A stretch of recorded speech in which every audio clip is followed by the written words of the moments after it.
नमस्कार, मैं हूं आपके साथ गीतिका पंत और आप देख रहे हैं जीएनटी स्पेशल। जीएनटी स्पेशल में आज बात प्रदूषण पर प्रहार की। दिल्ली एनसीआर में प्रदूषण के स्तर ने आज फिर रिकॉर्ड पार कर दिया है। आज लगातार चौथे दिन धुंध से आसमान भरा नजर आया। आज भी एक्यूआई 370 से ज्यादा है। वैसे दिन तक ये स्तर 400 के पार था। 3 दिन तक ये 400 के पार था। कल तो ये 500 तक पहुंच गया था। लेकिन आंकड़ों पर अगर गौर करें तो आज स्थिति में मामूली सुधार हुआ है, लेकिन स्थिति बेहद गंभीर बनी हुई है। ऐसे में चर्चा ये भी है कि बीजिंग एंड लंदन के शहर के प्रदूषण रोकने के लिए जो कदम उठाए गए, क्या उसी तरह के कदम दिल्ली में भी उठाए जा सकते हैं या फिर एयर पॉल्यूशन को कंट्रोल किया जा सकता है। एक वक्त में बीजिंग का एक्यूआई जहां 750 के पार जा चुका था, वहीं पिछले 5 साल में वहां सबसे खराब एक्यूआई महज 175 रहा। वहीं लंदन शहर की अगर बात करें तो यहां पिछले 5 साल में सबसे ज्यादा खराब एक्यूआई महज 64 दर्ज किया गया। किसी वक्त में इन दोनों शहरों में हवा की क्वालिटी बेहद खराब थी, लेकिन अब इन दोनों शहरों की आबो हवा पूरी दुनिया के लिए मिसाल बन चुकी है। ऐसे में सवाल ये है कि क्या पॉल्यूशन कंट्रोल के मामले में लंदन और बीजिंग जैसे शहर हमारे लिए रोल मॉडल साबित हो सकते हैं। तो देखिए किस तरह से प्रदूषण पर प्रहार करने की कवायद लगातार जारी है। और हम बात कर रहे हैं लंदन और बीजिंग की, जहां पिछले 5 सालों में एक्यूआई जो है वहां का बेहद खराब था, लेकिन आज 5 साल बाद एक्यूआई में काफी सुधार है। तो क्या लंदन और बीजिंग जैसे ही हाल जो है वो दिल्ली के होने वाले हैं या कोई खास कदम उठाया जाएगा? तो दिल्ली में लगातार प्रदूषण बढ़ने की वजह से लोगों को काफी दिक्कतों का सामना करना पड़ रहा है। स्थिति जो है वो बेहद खराब होती जा रही है दिन पर दिन। कल 500 तक पहुंच गया था एक्यूआई, लेकिन आंकड़ों की अगर हम बात करें तो आज स्थिति में मामूली सा सुधार हुआ है, लेकिन स्थिति बेहद गंभीर अभी भी बनी हुई है।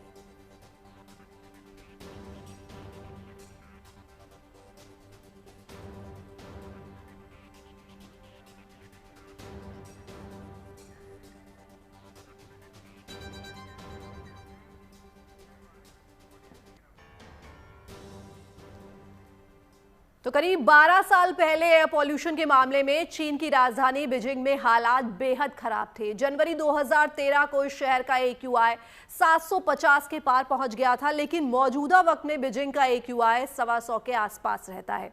तो जानकारों की अगर माने तो हालात से निपटने के लिए बीजिंग शहर ने सख्त नियम लागू किए और समस्या की जड़ पर वार किया। शहर के आसपास 300 से 400 किलोमीटर के एरिया में पड़ने वाली औद्योगिक इकाइयों को बेहतर मशीन लगाने पर मजबूर किया। जरूरत पड़ने पर कुछ एक संस्थाओं को अस्थायी तौर पर बंद भी कर दिया गया। शहर के आसपास की औद्योगिक इकाइयों पर अगर नजर रखी गई तो यहां कोयले की जगह प्राकृतिक गैसों के इस्तेमाल पर जोर दिया गया। पब्लिक ट्रांसपोर्ट सिस्टम में सुधार किया गया ताकि लोग निजी वाहनों के इस्तेमाल से बचें। साथ ही साथ इलेक्ट्रिक वाहनों को भी बढ़ावा दिया गया। और सबसे बड़ी बात, शहर के आसपास के इलाकों में इन प्रयासों के कोऑर्डिनेशन पर विशेष जोर दिया गया ताकि इन सामूहिक प्रयासों के सटीक नतीजे सामने आ सकें।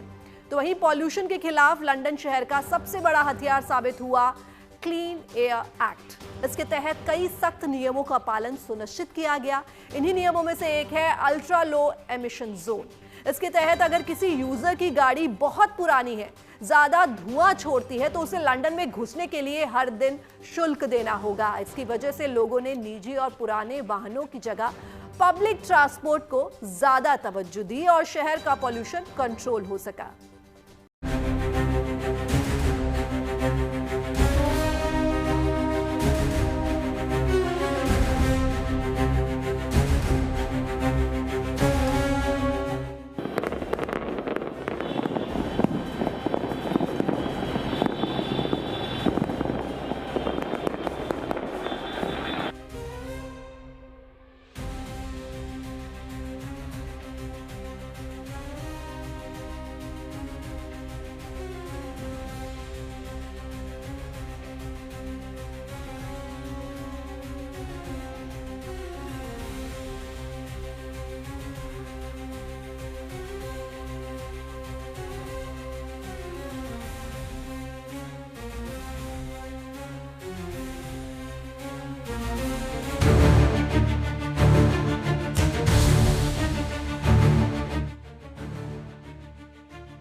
ये सारा का सारा जो है हमारे दिल्ली सिटी का एमिशन है, क्योंकि अभी वेदर का कोई रोल इसके अंदर नहीं है। और ये क्लियर कट हमको ये इंडिकेटर देता है कि हमको अपने जो लोकल सोर्स हैं, अगर वेदर बीच में अगर पार्टिसिपेट नहीं करे तो सीवियर एयर क्वालिटी के बराबर हम इमिशन जो है रिलीज कर रहे हैं।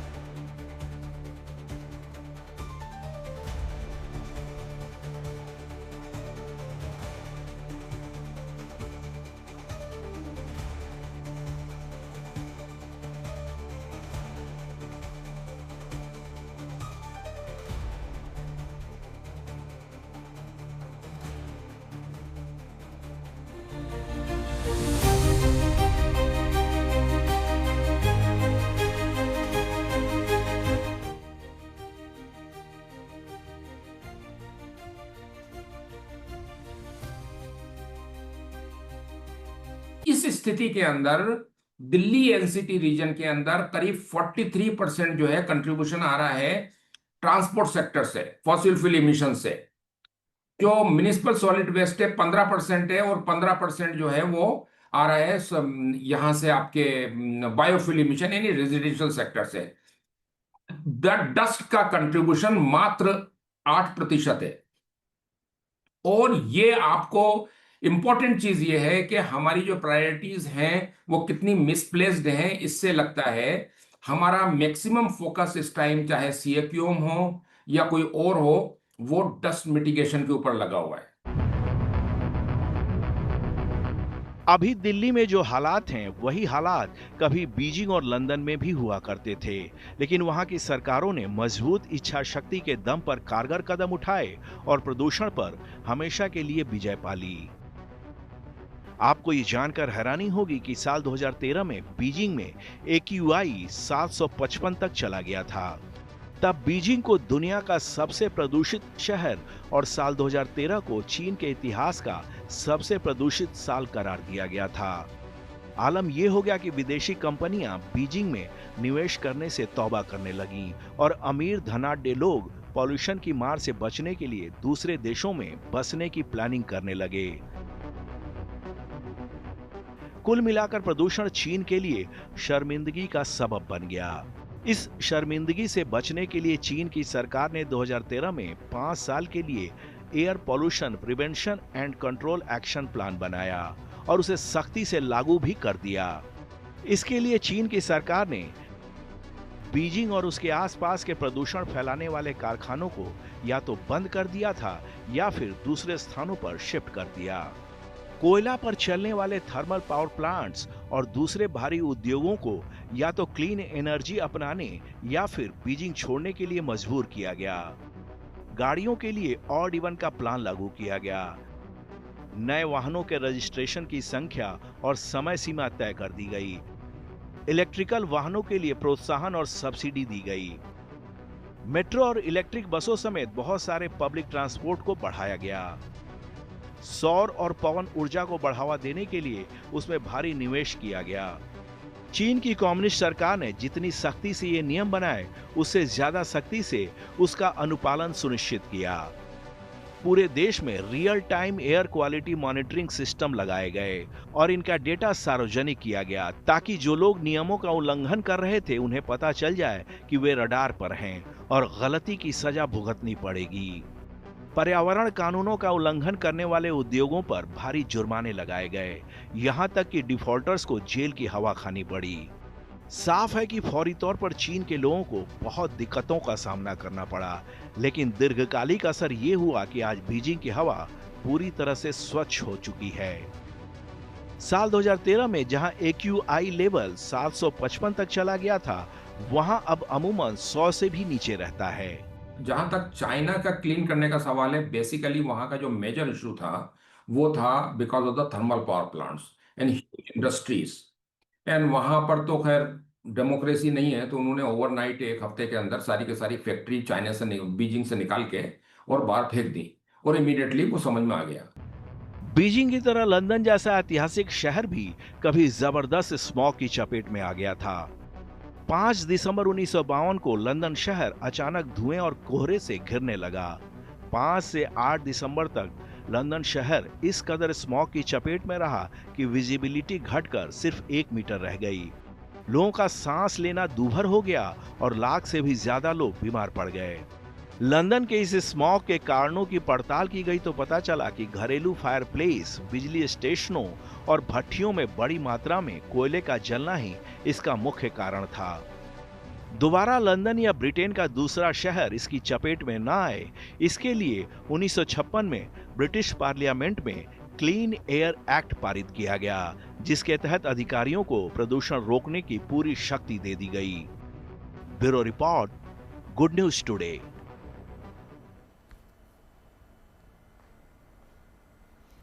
तो दिल्ली एनसीआर में वायु प्रदूषण बढ़ रहा है और इसी पॉल्यूशन को लेकर सुप्रीम कोर्ट सख्त है। सुप्रीम कोर्ट ने कहा कि आदेशों पर अमल नहीं हो रहा, लोग अपनी जीवन शैली में बदलाव नहीं कर रहे, अमीरों के रहन सहन से गरीब लोग भी प्रभावित हो रहे हैं। वैसे अभी बढ़ते प्रदूषण को देखते हुए ग्रैब 4 लागू कर दिया गया है, जिसके तहत निर्माण कार्यों समेत कई पाबंदियां लागू की गई हैं। साथ ही स्कूल खोलने को लेकर भी दिशा निर्देश दिए गए हैं।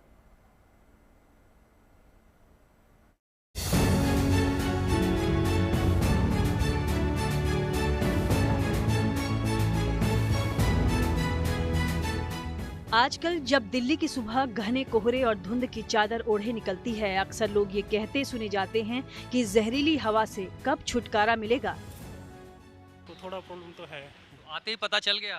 नहीं, मुझे एक्चुअली एलर्जेटिक प्रॉब्लम भी है। अच्छा, आप कहाँ से आए हैं? मैं भैरोड से, राजस्थान से। राजस्थान से। तो यहाँ आते ही पता चल गया कि तो कुछ थोड़ा फील हो रहा है। अच्छा, ज़्यादा तो नहीं, लेकिन मेरे ख्याल से लगाना चाहिए सबको। ब्रीदिंग डिस्कम्फर्ट हो रहा है सांस लेने में कई जगहों पर? कभी कभी जैसे बाइक वगैरह पे अगर घूमो तब थोड़ा सा हो रहा है। ग्रैब 4 लागू हो चुका है, कोशिशें तमाम हो रही हैं, लेकिन ये तस्वीरें दिल्ली की हवा की हकीकत साफ बयां कर रही हैं। दिल्ली, नोएडा, गुरुग्राम, फरीदाबाद, गाजियाबाद या मेरठ, सभी जगह धूल धुएं का गुबार है। कड़ाके की ठंड, घना कोहरा, लो विजिबिलिटी और पोल्यूशन, दिल्ली वालों की मुश्किलें लगातार बढ़ रही हैं। दिल्ली में ठंड लगातार बढ़ती जा रही है, वहीं दूसरी ओर कोहरे की मार भी लोगों को झेलनी पड़ रही है। इस वक्त हम दिल्ली के कर्तव्य पथ पर मौजूद हैं, जहां पर जो विजिबिलिटी लेवल है वो काफी कम हो गया है। ठीक मेरे पीछे आप देख सकते हैं यहाँ पर कैसे कोहरा जो है उसकी वजह से राष्ट्रपति भवन जो यहाँ से महज 150 मीटर की दूरी पर है वो नजर नहीं आ रहा है। हालांकि लोग यहाँ पर काफी भारी मात्रा में आए हैं सुबह सुबह मौसम का आनंद लेने के लिए, लेकिन लोगों को राष्ट्रपति भवन देखने में काफी दिक्कतें हो रही हैं। वहीं दूसरी ओर मेरे दाहिनी ओर आप देख सकते हैं कैसे यहाँ पर इंडिया गेट है, जो यहाँ से महज 50 से 80 मीटर की दूरी पर है, लेकिन कोहरे की वजह से इंडिया गेट भी जो है वो यहाँ पर देखने को नहीं मिल रहा है। ऐसे हालात पर देश की सुप्रीम अदालत ने भी चिंता जताई है। कई जगहों पर AQI 450 का आंकड़ा पार कर चुका है, लिहाजा ग्रैब 4 लागू कर दिया गया है। इसके तहत सभी प्रकार के निर्माण कार्यों पर रोक लगा दी गई है। सड़कों पर जहां तहां पानी का छिड़काव किया जा रहा है। दिल्ली में BS4 तक के डीजल वाहनों पर रोक लगा दी गई है और स्कूल्स में हाइब्रिड मोड यानी ऑनलाइन क्लासेस का भी विकल्प दिया गया है। हालांकि जानकारों का मानना है कि यह कदम काफी नहीं है। प्रदूषण के खिलाफ जंग साझी है, लिहाजा हम सभी को व्यक्तिगत तौर पर इसके खिलाफ अपनी भागीदारी दर्ज करवानी होगी। स्मोक की एक चादर सी बन गई है। इसका सबसे ज्यादा जो बड़ा कारण है वो मेट्रोलॉजिकल कंडीशंस है। मेट्रोलॉजिकल कंडीशंस बहुत नेचुरल प्रोसेस है जो हमारे हाथ में नहीं है।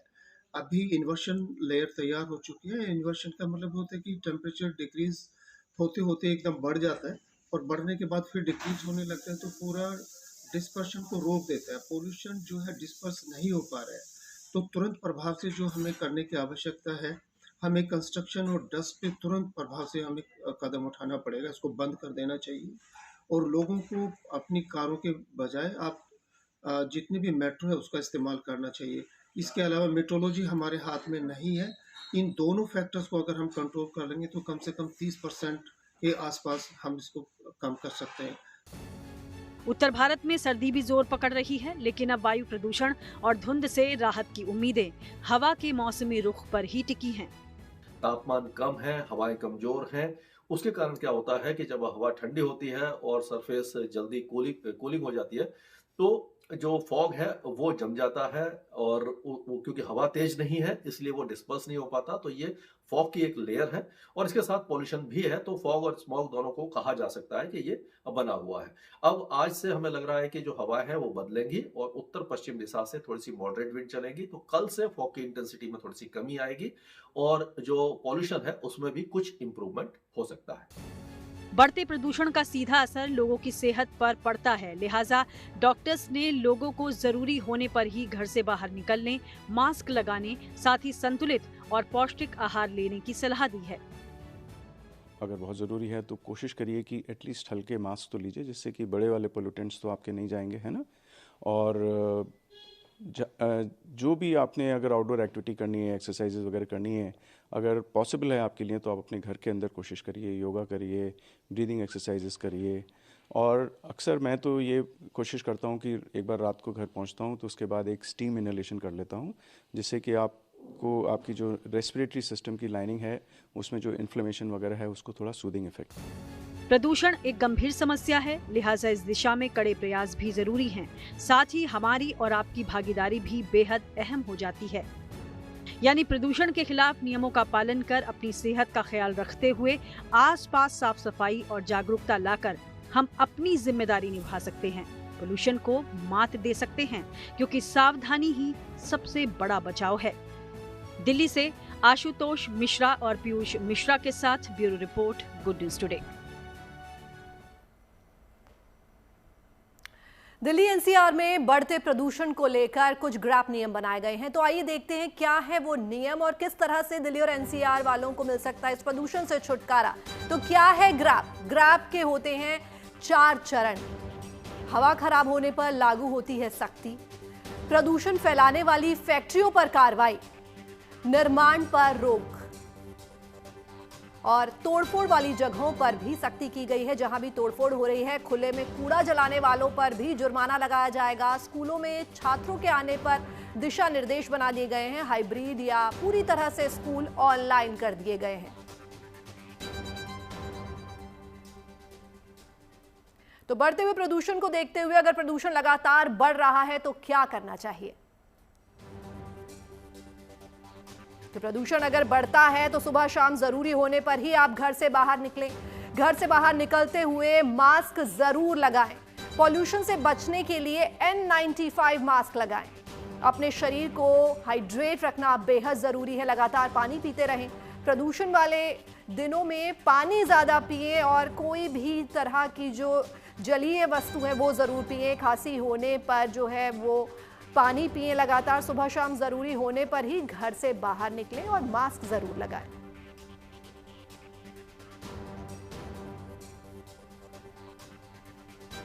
तो जब जब प्रदूषण बढ़ता है सबसे ज्यादा खतरा बच्चों को होता है। तो क्या है बच्चों को स्वस्थ रखने के टिप्स, आइए आपको बताते हैं। तो बच्चों के लिए खास टिप्स है। प्रदूषण में बच्चों को बाहर खेलने ना भेजें, बिल्कुल बंद कर दें और बच्चों के साथ मिलकर आप भी योग करें। बाहर जाने पर बच्चों को मास्क जरूर लगवाएं और हेल्दी हवा वाला जो हेल्दी दूध होता है वो जरूर पिलाएं। बच्चों को गुनगुना पानी पिलाते रहें। बच्चों को पानी गर्म करके पिलाएं। हरी सब्जियां और फल जो रसीय फल होते हैं वो जरूर खिलाएं। तो प्रदूषण में बच्चों को बाहर निकलने से रोकें। तो यहाँ बच्चों की बात तो हो गई और बच्चों की हम यहाँ बात कर रहे हैं, लेकिन अब जान लेते हैं कि बुजुर्गों के लिए हमें क्या करना चाहिए, क्योंकि घर में बड़े बूढ़े भी होते हैं। तो बुजुर्गों को किस तरह से इस प्रदूषण से बचाया जाए, उनका ख्याल रखा जाए। ऑक्सीजन लेने में जिन्हें दिक्कत हो रही हो बिना वजह, वो भी घर से बाहर ना निकले, क्योंकि मास्क का इस्तेमाल बेहद जरूरी है। कई बुजुर्ग हैं जो सुबह और शाम वॉक पे जाते हैं, तो उन्हें मना करें बाहर जाने से। घर में एयर प्यूरीफायर जरूर लगाएं। कंप्लीट रेस्ट जो है वो बुजुर्गों के लिए बेहद जरूरी है। पर्याप्त मात्रा में वो नींद लें, सही नींद लें। तो ऑक्सीजन लेने में किसी तरह की अगर कोई दिक्कत हो रही हो बुजुर्गों को, तो इन बातों का वो खास ख्याल रखें।